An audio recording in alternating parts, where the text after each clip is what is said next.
پاکستان کی تاریخ میں پہلی مرتبہ چاروں آسمانی کتب انجیل، توریت، زبور اور قرآن مجید کے ہمراہ پریس کانفرنس، دنیا کو مقدسات کے احترام کی اپیل۔ ناظرین، جہاں ایک طرف انسانیت کا راگ الاپنے والے ممالک میں قرآن کریم کی بے حرمتی کر کے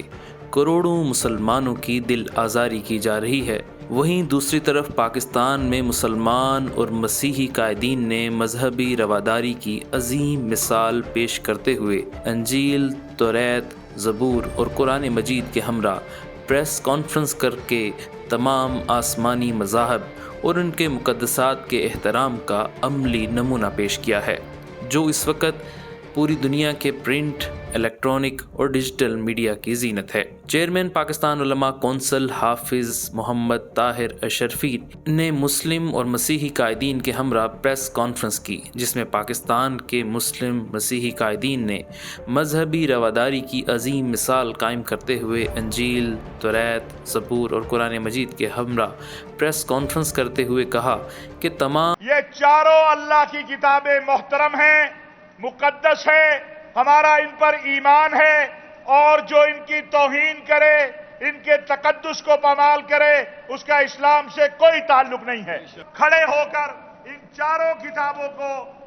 تاکہ آپ کے ذریعے بھی یہ پیغام دینا چاہتے ہیں پوری دنیا کو کہ جس طرح اللہ کا یہ قرآن مقدس ہے، اسی طرح زبور مقدس ہے، اسی طرح انجیل مقدس ہے، اسی طرح تورات مقدس ہے۔ اور یہ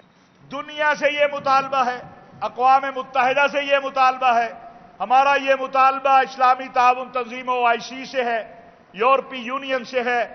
کہ مقدسات کے احترام کا قانون بنایا جائے۔ پاکستان میں آج جو یہ عمل ہوا ہے،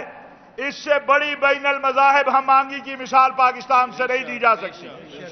انہوں نے کہا کہ اسلام اور تمام مذاہب امن، سلامتی، اعتدال اور رواداری کا درس دیتے ہیں۔ کسی بھی مذہب کی تعلیمات تشدد اور انتہا پسندی کی نہیں ہیں۔ انہوں نے کہا کہ پاکستان کے تمام مکاتب فکر اور مذاہب کی طرف سے ایک یادداشت اقوام متحدہ اور یورپی یونین کے پاکستان میں نمائندوں کو پیش کی جائے گی، جس میں یہ مطالبہ کیا جائے گا کہ تمام آسمانی مذاہب کے مقدسات کے احترام کے لیے عالمی سطح پر قانون سازی کی جائے۔